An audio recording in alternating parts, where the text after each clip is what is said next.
Friends, welcome to my YouTube channel knowledge and success. আজ আমরা দশম শ্রেণীর ছাত্রছাত্রী বন্ধুদের জন্য তাদের ফার্স্ট ইউনিট টেস্টের পরীক্ষা প্রস্তুতি হিসাবে রায়ান মার্টিন কোশ্চেন ব্যাংক থেকে কোশ্চেন পেপার 4 অর্থাৎ একটি বিখ্যাত স্কুল বাঁকুড়া খ্রিশ্চান কলেজের স্কুলের কোশ্চেনগুলো নিয়ে আলোচনা করব। এই অঙ্কের এই কোশ্চেনগুলো সত্যি একটু অন্য ধরনের, তোমাদের পাঠ্যপুস্তক থেকে একটু আলাদা, আর কোশ্চেনগুলো সত্যিই ইন্টারেস্টিং, তাই পরীক্ষা পড়ার উপযুক্ত। তাই কোশ্চেনগুলো খুঁটিয়ে দেখার অনুরোধ রাখলাম। আর চ্যানেলে যদি নতুন ভিজিট করো, চ্যানেলটিকে সাবস্ক্রাইব করে পাশে থাকার অনুরোধ রাখলাম। এখন সরাসরি কোশ্চেনের আলোচনায় যাওয়া যাক। প্রথম দেখো, কোনো মূলধন 10 বছরে দ্বিগুণ হলে বার্ষিক সরল সুদের হার কত? আমরা ধরে নিচ্ছি মূলধন পি টাকা, আর সময় দেখো 10 বছর, সুদের হার ধরে নিচ্ছি R%। সুদ দেখো যদি দ্বিগুণ হয় তাহলে সুদে আসলে মিলে 2p হবে, তাহলে 2p মাইনাস আসলটা বাদ দিলে p, তাহলে p টাকা হলো সুদ। আবার আমরা সুদের সূত্র জানি I সমান PR/T/100। এখানে দেখো p আমরা কেটে দিলাম, 10 10 100, তাহলে r এর মান 10%, অর্থাৎ option B is the right answer. 2 দাগের প্রবলেম দেখো, এক ব্যক্তি কোনো ব্যাংকে 100 টাকা জমা রেখে 2 বছর পর সমূল চক্রবৃদ্ধি পেলেন 121 টাকা। বার্ষিক চক্রবৃদ্ধি সুদের হার কত? আমরা ধরে নিচ্ছি বার্ষিক চক্রবৃদ্ধি সুদের হার R%, অর্থাৎ শর্তানুসারে আমরা জানি p into 1 plus R/100 whole to the power n হয় সমূল চক্রবৃদ্ধি। তাহলে এখানে 100 plus 1 plus R/100 whole square, কেন 2 বছরে সমান 121, সেখান থেকে পেলাম 1 প্লাস R/100 হোল স্কোয়ার সমান 121/100, মানে 11/10 হোল স্কোয়ার, অর্থাৎ 1 প্লাস R/100 হলো 11/10, R/100 সমান 11/10 মাইনাস 1 সমান 1/10, আর এর মান 100 এই 100 গুণ হয় 100/10 করে 10%, অর্থাৎ চক্রবৃদ্ধি সুদের হার 10%, অর্থাৎ option A is the right answer. পরে দেখো 3 two the power 2x² minus 7x plus 7 সমান 9 হলে সমীকরণের বাস্তব বীজের সংখ্যা কত? আমরা 9টাকে লিখছি 3², আমরা যেহেতু বেসগুলো সমান পাওয়ারগুলো সমান করে দিয়েছি, অর্থাৎ 2x² plus 7x minus 7x plus 7 সমান 2, এই 2টাকে বাম পাশে এনে 2x² মাইনাস 7x প্লাস 5 সমান 0, এটাকে আমরা মিডল টার্ম ফ্যাক্টরাইজ করে 2x² minus 2x minus 5x plus 5 সমান 0, সেখান থেকে পেয়েছি দেখো এখান থেকে x minus 1 into 2x minus 5 সমান 0, এখান থেকে পাচ্ছি x এর মান হয় 1 অথবা x এর মান 5/2, তাহলে এইটাও একটা বাস্তব বীজ, এটাও একটা বাস্তব বীজ, তাহলে বাস্তব বীজের সংখ্যা 2টি, অর্থাৎ option C is the right answer. 4 problem দেখো, x/1 minus x plus y/1 minus y plus z/1 minus z সমান 1 হলে এর মান কত? আমরা দেখো প্রত্যেকটা রাশির সাথে 1 আমরা যোগ করে দিচ্ছি, তাহলে বাম পাশে যোগ করছি 1 2 3, ডান পাশেও 1 2 3 যোগ করে দিলাম। তাহলে দেখো আমরা যোগ বিয়োগ করতে যেটা পাচ্ছি 1 মাইনাস এক্স লসাগু, তাহলে X plus 1 minus X, Y plus 1 minus Y, Z plus 1 minus Z equal to 4। সেখান থেকে দেখো X X plus Y minus Y plus Z minus Z কেটে দিয়ে 1/1 plus 1 minus X plus 1/1 minus Y plus 1/1 minus Z, এর মান হলো 4, অর্থাৎ option D is the right answer. দেখো ও কেন্দ্রীয় বৃত্তের এ বি ও সিডি যা দুটির দৈর্ঘ্য সমান, এ ও বি কোণের মান 60 ডিগ্রি হলে সিওডি কোণের মান, আমরা ছবি এঁকেছি এ বি আর সিডি যা দুটি সমান, আর আমরা জানি বৃত্তের সমান দৈর্ঘ্যের যা বৃত্তের কেন্দ্রে সমান কোণ উৎপন্ন করে, তাহলে এইটা যদি 60 ডিগ্রি হয়ে থাকে, যেহেতু এই যে দৈর্ঘ্যগুলো সমান, তাহলে এই কোণটাও অবশ্যই হবে 60 ডিগ্রি, অর্থাৎ সিওডি কোণের মান 60 ডিগ্রি, অর্থাৎ option C is the right answer. 6 problem দেখো, A B C D E একটি বৃত্তের পরিধির উপর ঘড়ির কাঁটার দিক বরাবর অবস্থিত, এর এই কোণগুলো বলে দেওয়া আছে, এর মান দেখো এ বি সি ডি ই ঘড়ির কাঁটার দিকে অবস্থিত, এ বি ই কোণের মান 130 ডিগ্রি বলে দেওয়া আছে, সি ডি ই কোণের মান 110 ডিগ্রি বলে দেওয়া আছে। আমাদের হিসাব করতে হবে এ ই সি কোণের মান, যেহেতু এ বি সি ই বৃত্তস্থ চতুর্ভুজ, কেন এটা বৃত্তের উপরে অবস্থিত, বৃত্তস্থ চতুর্ভুজের বিপরীত কোণগুলো হয় সম্পূরক, তাহলে এই দুটো মিলে 180 ডিগ্রি, তাহলে এ ই সি কোণের মান হবে 180 ডিগ্রি মাইনাস 130 ডিগ্রি করে 50 ডিগ্রি, অর্থাৎ option B is the right answer. দুয়ের দাগের প্রবলেম দেখো, 400 টাকা 2 বছরের সমূল চক্রবৃদ্ধি 441 টাকা হলে বার্ষিক শতকরা চক্রবৃদ্ধি সুদের হার কত? আসল তো বলেই দেওয়া আছে 400 টাকা, সময় 2 বছর বলেই দেওয়া আছে, সমূল চক্রবৃদ্ধি 441 টাকা বলেই দেওয়া আছে, ধরে নিচ্ছি চক্রবৃদ্ধি সুদের হার r%। তাহলে p × 1 + r/100 whole square equal to সমূল চক্রবৃদ্ধি মানে 421, তাহলে 1 + r/100 তার হোল স্কোয়ারের মান কত পাবো? 441/400 মানে 21/20 হোল স্কোয়ার। তাহলে ভেতরটা সমান করে দেবো, তাহলে 1 + r/100 সমান 21/20, r/100 21/20 - 1 1/20, তাহলে r এর মান 100 / 20 মানে 5, অর্থাৎ বার্ষিক চক্রবৃদ্ধি সুদের হার 5%। দেখে প্রবলেম দেখো, x = 3 + 2√2 হলে √x + 1/√x এর মান কত? এই তিনটাকে ভেঙে লিখছি 2 আর 1, তাহলে দেখো এটাকে লিখতে পারি √2 হোল স্কোয়ার, তাহলে a² 2ab b² মানে a + b এর হোল স্কোয়ার। সেখান থেকে পাবো দেখো √x এর মান √2 + 1, একইভাবে 1/√x এর মান 1/√2 + 1, তাহলে √2 - 1 দিয়ে যদি গুণ করি অর্থাৎ করণী নিরসন করি তাহলে পাবো √2 - 1 বাই √2 হোল স্কোয়ার 2 - 1 মানে 1, তাহলে সবে মিলে হবে √2 - 1। তাহলে আমরা পাবো √x + 1/√x এর মান √2 + 1 প্লাস √2 - 1 মানে 2√2। দারুণই গুরুত্বপূর্ণ সমস্যা। দেখো সমস্যা দেখো, একটি বৃত্তের দুটি যে AB ও AC পরস্পর লম্ব, যেমন করে আমরা AB আর AC পরস্পর লম্ব করেছি। AB দৈর্ঘ্য 4 বলে দেওয়া আছে 4 সেমি, AC 3 সেমি বলে আছে। বৃত্তটির ব্যাসার্ধের দৈর্ঘ্য, এবারে AB আর AC যদি লম্ব হয় তাহলে BC হলো অতিভুজ, অতিভুজের স্কোয়ার সমান লম্ব স্কোয়ার প্লাস ভূমি স্কোয়ার, 4 স্কোয়ার প্লাস 3 স্কোয়ার করে 16 + 9 করে পেয়েছি 25, তাহলে BCর মান হয়েছে 25। আর 25টা কি? এটা যেহেতু সমকোণী ত্রিভুজ, আমরা জানি সমকোণী ত্রিভুজের পরিবৃত্তের ব্যাসার্ধ হয় অতিভুজের অর্ধেক, তাহলে বৃত্তটির ব্যাসার্ধ অতিভুজ 5 সেমি, 5/2 2.5 সেমি। দারুণই গুরুত্বপূর্ণ সমস্যা। 4 দেখো ত্রিভুজ ABC ত্রিভুজের পরিকেন্দ্র ও ডি বিন্দু BC এর মধ্যবিন্দু হলে BAC কোণের মান 40 ডিগ্রি হলে BOD কোণের মান কত? খুবই সোজা প্রবলেম। আচ্ছা, এই কোণটা যদি 40 ডিগ্রি হয় BOC কোণের মান হবে 2 × 40 ডিগ্রি মানে 80 ডিগ্রি, কেন? কেন্দ্রস্থ কোণ বৃত্তস্থ কোণের দ্বিগুণ হয়। আবার দেখো OB OC সমান, তাহলে এই কোণ সমান হবে। তাহলে এই কোণটা যদি 80 ডিগ্রি হয় তাহলে এই দুটো মিলিয়ে 100 ডিগ্রি, কেন? ত্রিভুজের তিনটি কোণের সমষ্টি 180 ডিগ্রি, তাহলে আমরা পাচ্ছি OBC কোণের মান 50 ডিগ্রি করে। এইটা যে 50 ডিগ্রি এখান থেকে, তাহলে এই কোণটার মান যদি 50 ডিগ্রি হয় এখান থেকে লম্ব টানা হলো এটা হচ্ছে 90 ডিগ্রি, তাহলে এই কোণটার মান BOD কোণের মান অবশ্যই পাবো 90 ডিগ্রি - 50 ডিগ্রি করে 40 ডিগ্রি। খুবই সোজা প্রবলেম। 5 দাগের প্রবলেম দেখো, একটি ঘনকের প্রতিটি ধারের দৈর্ঘ্য 50% বৃদ্ধি করলে ঘনকের সমগ্র তলের ক্ষেত্রফল শতকরা কত বৃদ্ধি পাবে হিসাব করতে বলা আছে। ঘনকের বাহু দৈর্ঘ্য a সেমি ধরে নিলাম, সমগ্র তলের ক্ষেত্রফল 6x² আমরা জানি। 50% বৃদ্ধি পেলে ঘনকের বাহু দৈর্ঘ্য হবে a, 100-র মধ্যে 50 মানে 150/100 করে 3a/2 একক।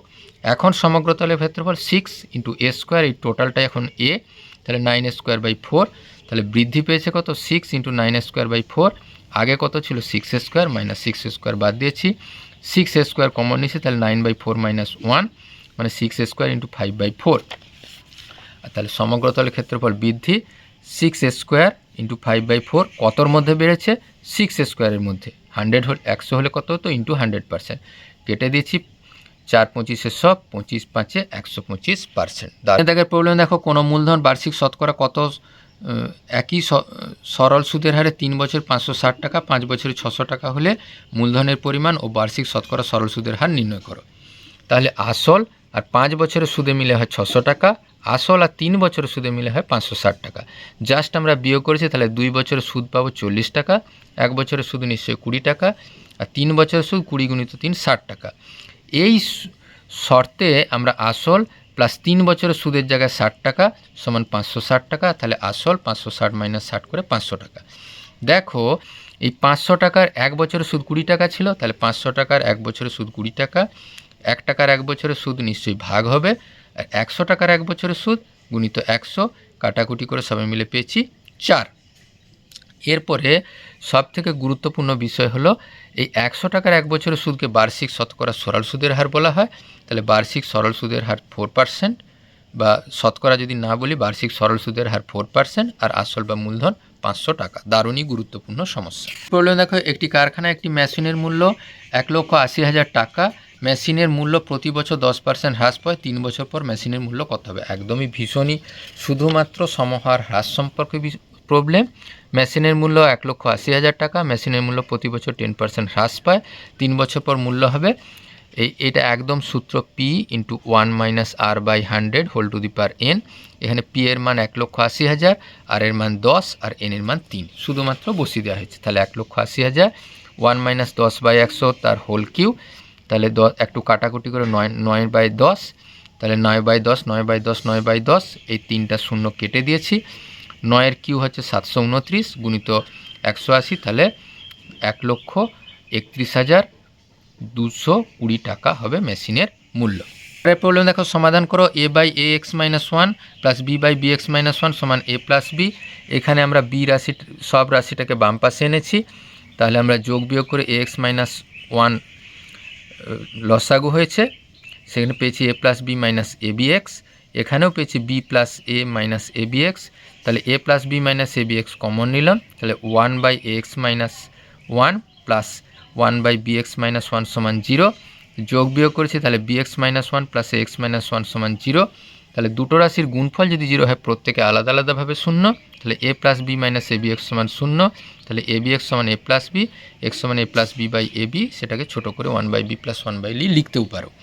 আর এখান থেকে যখন পেয়েছি দুটো রাশি থেকে x কমন নিয়ে নিয়েছি, তাহলে কমন নিয়ে b + a × x সমান এই 1 1 2 ডান পাশে গেলে 2, তাহলে x এর মান 2/a + b। তাহলে নির্ণয় সমাধান কি হয়েছে? 1/b + 1/a, যে আরেকটা মান 2/a + b। পরে 2 এর দাগের প্রবলেম দেখো, 1/2a + b + 2x + 1/2a + 1/b + 1/2x। এই ধরনের সমস্যার ক্ষেত্রে সবসময় x যুক্ত রাশিগুলোকে বাম পাশে নিয়ে আসবো। তাহলে -1/2x সমান 1/2a + 1/b। যোগ বিয়োগ করে যেটা পেয়েছি দেখো, যে 2x -2a - b - 2x, 2x কেটে যে রাশিটা হচ্ছে মাইনাস কমন নিলাম, পেলাম কি 2a + b ডিভাইডেড বাই যেটা ছিল সেটা। এটা যোগ বিয়োগ করে 2ab লসাগু b + 2a, এই পুরো রাশিটা কেটে গেল, আর এখানে 2টা কেটে গেছে। তাহলে সবে মিলে কি পাচ্ছি দেখো, 2x² + 2ax + bx সমান -ab। abটাকে এপাশে নিয়েছি +ab। এই দুটো রাশি থেকে 2x কমন নিয়ে পেয়েছি x + a, এখান থেকে b কমন নিয়ে x + a, x + a common factor. তাহলে 2x + b = 0। তাহলে x + a সমান 0 হলে x সমান -a, 2x + b সমান 0 হলে x সমান -b/2। তাহলে নির্ণয় সমাধান x সমান -a - b/2। 5 এর দাগের প্রবলেম দেখো, স্থির জলে একটি নৌকার বেগ 8 কিমি/ঘন্টা। নৌকাটি 5 ঘন্টায় স্রোতের অনুকূলে 15 কিমি এবং স্রোতের প্রতিকূলে 22 কিমি গেলে স্রোতের বেগ। আমরা স্রোতের বেগ ধরে নিচ্ছি x কিমি/ঘন্টা।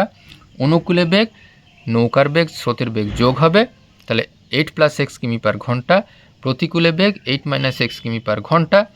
স্রোতের অনুকূলে 15 কিমি যেতে সময় লাগে, কেন দেখো 8 + x কিলোমিটার যেতে সময় লাগে 1 ঘন্টা, 1 কিলোমিটার যেতে 1/8 + x, 15 কিমি যেতে 15/8 + x ঘন্টা। একইভাবে স্রোতের প্রতিকূলে 22 কিমি যেতে সময় লাগে 22/8 - x ঘন্টা। তাহলে ওই দুটো মিলে 5, তাহলে লসাগু 8 + x 8 - x 8² - x² করে এই 15 8 120 -15x + 176 + 22x সমান 5। এই দুটো যোগ করে 296, এখানে +7x পেয়েছি। 5 গুণিত 8² 64 - x², সেখানে সবে মিলে পেয়েছি দেখো 5x² + 7x - 24 সমান 0। 24 গুণিত 5 120, 120কে 15 8 120 করেছি, তবে 7 মেলানোর জন্য 5 কমন নিয়েছি, 5x কমন নিলে x + 3, 8 কমন -8 কমন নিলে x + 3, x + 3 কমন ফ্যাক্টর, আর এখানে 5x - 8 সমান 0। এখান থেকে পেয়েছি দেখো x + 3 সমান 0, x সমান -3। এটা অসম্ভব, কেন গতিবেগ ঋণাত্মক হয় না। এখান থেকে পেয়েছি x সমান 8/5। এটা 1/3 করে দিতে পারো, অর্থাৎ স্রোতের বেগ 8/5 কিমি/ঘন্টা। অথবা প্রবলেম দেখো, কলমের মূল্য প্রতি ডজন 6 টাকা কমলে 30 টাকা আরও 3টি কলম পাওয়া যায় কমার পূর্বে, অর্থাৎ দাম কমার পূর্বে প্রতি ডজন কলমের মূল্য কত ছিল। একেবারে সাধারণ অঙ্ক। এবার ধরে নিচ্ছি যে প্রতি ডজন কলমের মূল্য দাম কমার পূর্বে ছিল x টাকা, বর্তমানে x - 6 টাকা, কেন প্রতি ডজন কলমের মূল্য 6 টাকা কমেছে। তাহলে পূর্বে x টাকায় পাওয়া যেত 12টি কলম, 1 টাকায় 12/xt, 30 টাকায় 360/xt। তাহলে 30 টাকা এখন পাওয়া যাবে 360/x - 60, কেন প্রতি ডজন কলমের মূল্য এখন x - 6 টাকা হয়ে গেছে। তাহলে দেখো যেহেতু এটা কমেছে তাহলে এইটাই বড় রাশি, তাহলে 360/x - 6 - 360/x সমানই 3। তাহলে এই দুটো রাশি থেকে 360 কমন নিলাম, 1/x - 6 - 1/x সমান 3। তাহলে এখান থেকে x - x + 6, তাহলে সবে মিলে এই 360টা এখানে নিচে নামিয়ে দিয়েছি। পেয়েছি দেখো x × x - 6 সমান 120 × 6 720।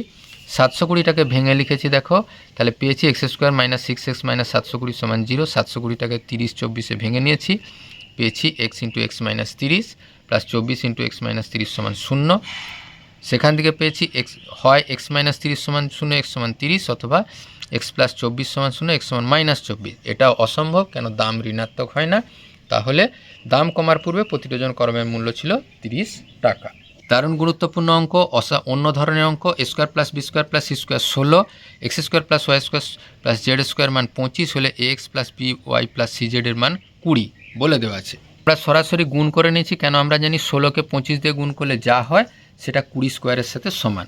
তাহলে এই দুটোকে গুণ করেছি, তাহলে a² + b² + c² × x² + y² + z² minus of ax + by + cz এর হোল স্কোয়ার সমান 0। কেন 25 আর 16 যোগ করলে গুণ করলে হয় 400, আর 20 স্কোয়ার 400। সবে মিলে দেখো যে রাশিটা পেয়েছি, তাহলে জাস্ট গুণ করেছি। গুণ করার পরে দেখো পেয়েছি ay - bx এর হোল স্কোয়ার, az - cx এর হোল স্কোয়ার, bz - cy এর হোল স্কোয়ার। একাধিক বর্গরাশির সমষ্টি শূন্য মানে তারা প্রত্যেকে আলাদা আলাদাভাবে শূন্য। সেখান থেকে পেয়েছি দেখো ay সমান bx, az সমান cx, bz সমান cy। তাহলে a/x সমান b/y, a/x সমান c/z, a/x/y সমান c/z। তাহলে আমরা পেয়েছি দেখো a/x সমান b/y সমান c/z সমানই আমরা k ধরে নিচ্ছি। সেখান থেকে দেখো পাবো a সমান kx, b সমান ky, c সমান kz। তাহলে a² + b² + c² সমান 16 যখন বলা ছিল, তাহলে k² x² k² y² k² z² সমান 16। k² কমন নিলে x² + y² + z², সেইটা মানি দেখো আবার বলে দেওয়া ছিল কত 25। তাহলে বলছি k² × 25 সমান 16, k² সমান 16/25, k এর মান 4/5। এইখানে দেখো a + b + c/x + y + z এর মান বের করতে হবে। তাহলে k কমন নিলে x + y + z/x + y + z, অর্থাৎ k এর মানের সাথে সমান। তাহলে এই পুরো মানটা কত হবে, k এর মানের সমান মানে 4/5। আরও একটি অন্য ধরনের problem, 7 - 4√3 whole to the power x plus 7 + 4√3 x এর মান 14 হলে, x < 0 হলে x to the power 5 + 1/x to the power 5 এর মান কত। দেখো আমরা একেবারে সরাসরি হিসাব করে নিচ্ছি, এই মানটা দেওয়া আছে।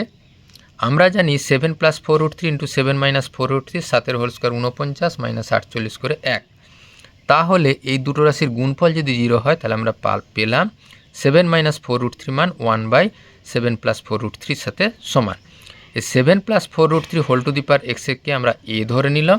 তাহলে নিশ্চিন্তে বলা যায় 7 - 4√3 whole to the power x হবে 1/a। তাহলে a + 1/a এর মান 14 পেলাম। এই 14টাকে বাম পাশে নিয়েছে, a² - 14a + 1 সমান 0। সিদ্ধার্থাচার্য সূত্র ব্যবহার করে পাচ্ছি a সমান -b + -√b² - 4ac। তাহলে এই b² - 4 1 × 1, এই 4টাকে লিখছি 2²। তাহলে a² - b² 14 + 2 16, 14 - 2 12। এখান থেকে দেখো পাচ্ছি এইটার বর্গ 4, এটা 2√3, তাহলে 8√3, সবে মিলে পেলাম 7 ± 4√3। এবার x এর মান যদি আমি প্লাস ধরি, তাহলে 4√3 whole to the power x এর মান 7 + 4√3 সাথে সমান x এর মান 1। আবার দেখো যদি মাইনাস বলি, তাহলে 7 + 4√3 whole to the power x এর মান 7 - 4√3 সাথে সমান, তাহলে 1/7 + 4√3 সাথে সমান। তাহলে এটা হোল টু দি পাওয়ার -1। তাহলে x এর মান হলো সবে মিলে এখানে -1, কিন্তু এখানে বলে দেওয়া আছে x এর মান সবসময় -1, তাহলে -1 বসিয়ে যে মানটা পাবো সেটাই হচ্ছে গুরুত্বপূর্ণ সমাধান। তাহলে পেলাম x⁵ + 1/x⁵ -1 এর হোল টু দি পাওয়ার 5 সবে মিলে হলো -2। যেহেতু x এর মান পজিটিভ নয় তাহলে এই মানটা আমরা নেব না। 2.1 মিটার দীর্ঘ 1.5 মিটার প্রশস্ত একটি আয়তঘনাকার চৌবাচ্চা অর্ধেক জলপূর্ণ আছে। চৌবাচ্চা আরও 630 লিটার জল ঢাললে জলের গভীরতা কত বৃদ্ধি পাবে? আমরা খুব সহজে করে নেই যে আয়তক্ষেত্রের দৈর্ঘ্য বলা আছে 2.1 মিটার, সেটা 21 ডেসিমি। প্রশস্ত বলা আছে 1.5 মিটার মানে 15 ডেসিমি। ধরছি গভীরতা h ডেসিমি বাড়বে। 630 লিটার জল ঢালা মানে ওই জলটা ঢালার জন্যেই যেটা বৃদ্ধি পাবে সেইটাই আসল বৃদ্ধি। আবার 1 ঘন ডেসিমিটার সমান 1 লিটার, তাহলে এই দৈর্ঘ্য গুণিত প্রস্থ গুণিত উচ্চতা এটাই 630-এর সাথে সমান, কেন ওই জলটাই ঢালা হয়েছে। এইচ এর মান 630/21 × 15 করে সবাই মিলে দেখো কাটাকুটি করে 2 পেয়েছি, অর্থাৎ চৌবাচ্চার জলের গভীরতা 2 ডেসিমি। খুবই সহজ প্রবলেম। পরের প্রবলেম দেখো, একটি ফাঁপা লম্ববৃত্তাকার চোঙাকৃতি লোহার নলের ব্যাসার্ধের দৈর্ঘ্য 5 সেমি, অন্তর্ব্যাসার্ধ 4 সেমি। নলটির সমগ্র তলের ক্ষেত্রফল 1188 বর্গ সেমি হলে নলটির দৈর্ঘ্য কত?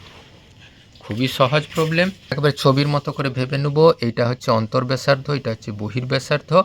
আবার সমগ্রতলের ক্ষেত্রফল মানে অন্তর্ব্যাসার্ধ যুক্ত তার পার্শ্বতলের ক্ষেত্রফল, বহির্ব্যাসার্ধ যুক্ত পার্শ্বতলের ক্ষেত্রফল, আর এই রিং আকারের অঞ্চলটার ক্ষেত্রফল দুগুণ, কেন নিচেও আছে উপরেও আছে।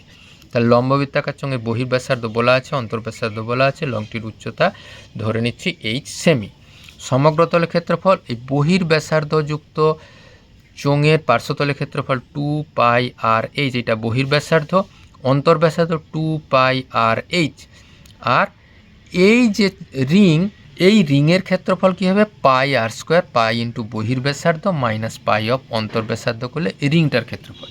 তাহলে পুরোটা থেকে 2 × 22/7 কমন নিলে দেখো 5h + 4h, আর এখান থেকে পাচ্ছি 25 - 16 করে 9, সবাই মিলে পেয়েছি 2 × 22/7, এটা হচ্ছে 9h + 9। এইটাই দেখো 1188-এর সাথে সমান, তাহলে 9h + h এর মান 1188 ডিভাইডেড বাই 7 গুণিত 2 গুণিত 22, কাটাকুটি করে দেখো 2 কাটাকুটি এই 22 কাটাকুটি করে 54, 2 27 পেয়েছি, 27 গুণিত 9 189। তাহলে 9h এর মান 189 - 9 করে 180, h এর মান 180/9 করে 20, অর্থাৎ চোঙটির দৈর্ঘ্য 20 সেমি। আজকের ভিডিও কেমন লাগলো কমেন্ট বক্সে লিখতে ভুলো না। আর কি ধরনের ভিডিও চাইছো কমেন্ট বক্সে লিখলে ভীষণ খুশি হই। Thank you for watching this video. Thank you.